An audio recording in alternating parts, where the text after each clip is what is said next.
Top 5 realignment questions here after the weekend. Because these are things we need answered so we know going forward, so we don't have to wildly speculate, because right now we're wildly speculating about everything. Number 5, what's the super conference number? Like, what is the number they're trying to get to? So that we know when it stops or what things are going to be, because what's the number? I don't know. Is it 20? Is it 24? Like, you know, is it 2 40-team leagues, like you said, Craig, and 20, 30 of just everybody being either the Big Ten or the SEC, and then maybe those leagues not even having that name just because they're not really that anymore? Who knows? What's the number? Where are they trying to get to? Nobody knows but those in charge. Nobody. And if they did, that would be out there by now. But I've seen stay pat where they are for the time being until ACC contract run. You know, I've seen, it's going to be at least 20 each. It's going to be at least 24. Well, no way they leave these teams out. It's going to have to be at least 28. So, I mean, it might be every school that's out there right now. And again, it's all just the same thing, but they just got rid of the NCAA boogeyman, and found ways to be more creative and make money in different ways. I don't know. Like, obviously there's a split happening, but to what extent? Yeah, I have no idea. I mean, you can make a case for adding another 10 teams to this mix. I mean, at some point you do water it down to where I don't know how you're still going, these teams add value. I think we're like at the last 12 schools that add value are out there, and most of them are in the ACC right now, and then a couple in the Pac. But outside of that, I mean, I don't know. That's the biggest question, because, if you said it's going to be 90, well, then Kansas fan isn't like jumping off a building thinking they're not getting in the Big Ten, or West Virginia to the ACC, or whatever life raft people have been begging for years. If it's 100 and whatever schools, then hey, everybody's cool. We don't have to freak out about the if you're in, if you're out kind of thing. So that's a great question, and nobody knows. Yeah, I mean. Let's just run down. What would the number need to be for you to feel safe about Baylor? Like 50 to 60. Yeah. 50 to 60. But let's look at just real quick. The brands would be Oregon and Washington in the Pac-12.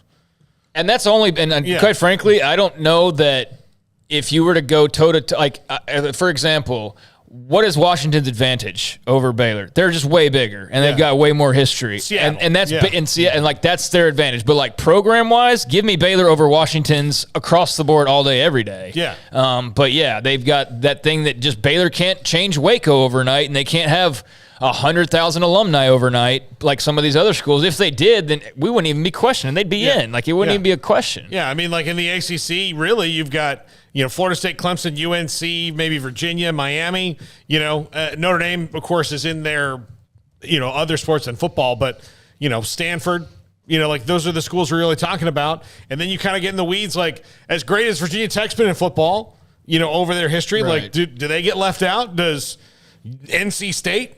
They're probably playing a conference with Baylor, and it's just a matter of, if you listen to Twitter, TCU was in the Big Ten last week because they got the Fort Worth market.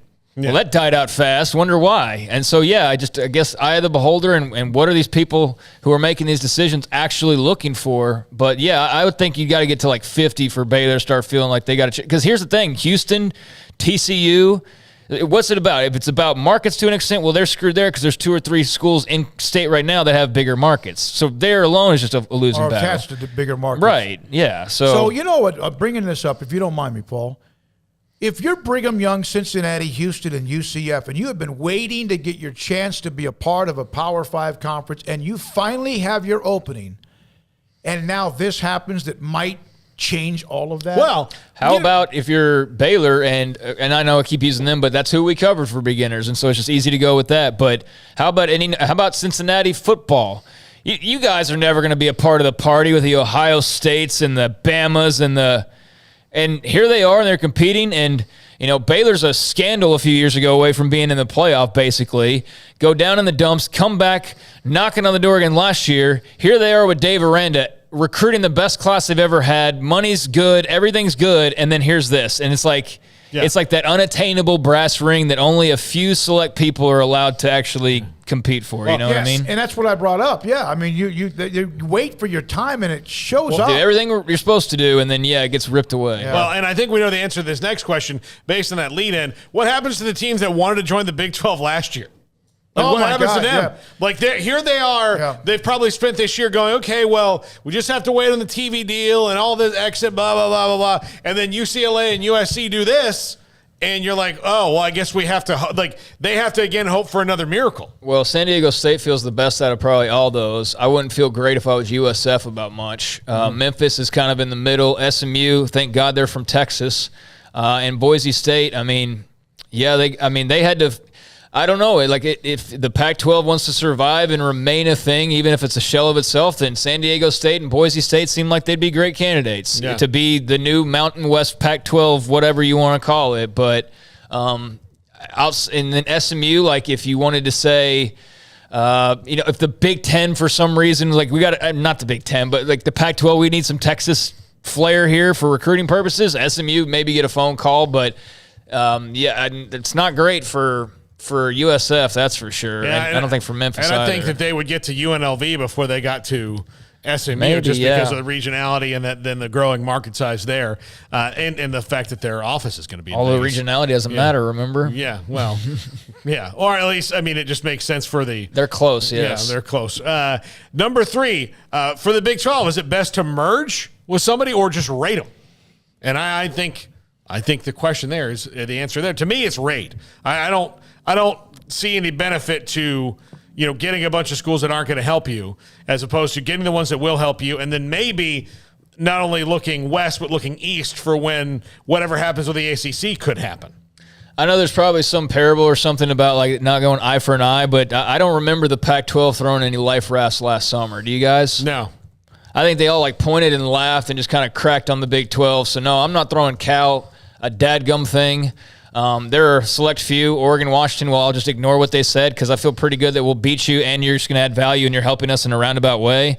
But I'd definitely snub a couple of them, and I would not full-on merge unless it was my only option. And really, I think this boils down to what are your options? Your best option is to raid, then you raid. If your best option is to merge, then you merge. But I don't know which one's the best one right now. Yeah. Look, college football right now isn't a bunch of people from. It's not a World War II movie where a bunch of countries come together in search of a common goal. It's Mad Max Beyond Thunderdome. Where pat you on the back and slit your throat as you turn around. Yeah. Yeah. No, I mean it is. We had somebody. I wish I would have read that earlier. We had somebody at chat or text line that said, "What I appreciate what you guys have at least done in the last few days is not look down on what's happening with the Pac-12 and being fair and understanding it because you've been through it, rather than just like, ha ha, look at you," which is absolutely what happened in July of last year to the Big 12. Yeah. Number 2, what can the ACC do about its grant of rights? That's your homework assignment. I mean, I got to figure that out because outside of busting the league up or just deciding to pay the fees, like, what can you do about that? Now, I did read something over the weekend where some people say that the ACC might have signed their TV contract under duress because of that, but it's not like ESPN was, had somebody tied up and was like shocking them like in Lethal Weapon, like, where is it? Where are the drugs? It's not like that was going on. They knew what they were doing, and they were trying to get it ahead of the ACC at the time was trying to take advantage of the fact that the Pac-12 was run by Larry Scott and the Big 12 was going through what it was going through, and so they signed their grant of rights and got their television network. The Big 12 at the time had one TV network, and that was for one team, and the ACC was like, we're not going to be that dumb. Let's get our own, and took advantage of it, but they signed a bad contract now. It's the way things look. So what can they do about it? I don't know if the teams want to get out. Yeah, I mean, if we knew for a fact nobody could do anything until 2036, that would make the whole story a lot clearer. But the fact that there's this temptation of thinking that Miami or Clemson or Florida State could any day be free or in the next couple of years be free versus in the next 10 plus, that does change the dynamic a little bit. I just wonder, for one, how much would an alliance change things if they were to align with the Pac-12? Like, does that keep everything intact the way that it's supposed to be, or does that open up some possibilities where you're aligned, but maybe that opens the door for Clemson to say, hey, have fun with that, but we're going to go play these other teams? I don't know. I don't know the answers to that, but I am kind of wondering now all of a sudden is, okay, if you're the Pac-12 and you align with the ACC, that saves you for right now. But in a few years from now, what is the point? That's what I've been saying. Like, I just Like, what is the Pac-12 going to? Is USC and UCLA going to come back? no. Are they going to raid the Big 12 for the best brands there? Is Like, that going to keep them from still losing teams to SEC? exactly. Yeah. Like, is everybody going to stick around for the next few years just to see what happens in 10 years? Like, yeah, if you're the Pac-12, that ACC, partnership sounds good, but outside of just basically keeping your head above water and putting some more air in your floaties, this is still going to be a problem in a few years. Well, the like thing this is, yeah, you're what that is to me is floaties in the ocean and sharks are swimming around. yeah. You. So, but now you got a buddy whose hand you're holding, but you're still surrounded by sharks. And you avoid the sharks, and then there's a riptide. Yeah, I mean, there's all that. I don't know. Like again, and I'll tell you, as a Florida State fan and somebody who wants to see my university do well. Look, Smokey, Nebraska and Florida State kind of in the same boat right now, and they're both garbage. But Nebraska is not in the same boat because they're garbage with a bunch of money. They're Park Avenue garbage. So. But how much of that money can help eliminate the stench? The fans will love the new Jumbotron that's now bigger than the city of Omaha and Lincoln put together, but they're still not going to win any games. It can't, but eventually somebody's going to wind up there that can win there. At least if you're making money, it helps you handle that or digest that a lot better than if it was $31 million a year. Exactly. Yeah, but, okay, the ACC, I know we got to go, but the ACC partners with the Pac-12. That helps. I mean, I guess for right now, that's cool. They help the Pac-12. But do they get some kind of guarantee that Clemson and Georgia Tech and all these teams are going to stay? And then in a few years, the Pac is going to come together and they absorb? Like, no. Clemson's still going to get picked off by somebody probably in a few years. So what does the Pac-12 partnership really, like, that's what I'm having trouble figuring out is what does the partnership or alliance ultimately do? It doesn't change really anything other than right this moment. You get Clemson and Oregon playing one time, and they could both leave and go to different leagues. They could play in a non-conference game anyway. Right. Yeah, exactly. So that's what I don't understand. And number one, is Notre Dame really in play? Because they hold, for just being one school, an amazing number of cards. They like that. And they like it. But if they decide to join a league, then some of that goes away. They're still a big, powerful brand, but some of that goes away. I am not a Notre Damer, and I don't have any insight into their thought process. I do know that some of the articles I've read are wishful thinking, and hopefully this pushes them over the edge, and they decide they're going to join the SEC or the Big Ten now. I mean, they're going to do whatever they want to do. That's very much clear.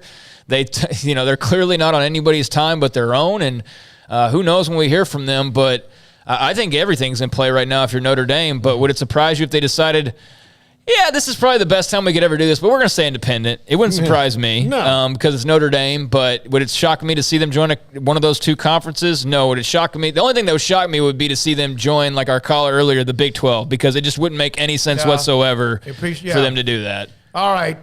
Thank you, Levi, Jack, and also Garrett for behind the scenes. Again, tomorrow we'll line up another guest with you to talk about college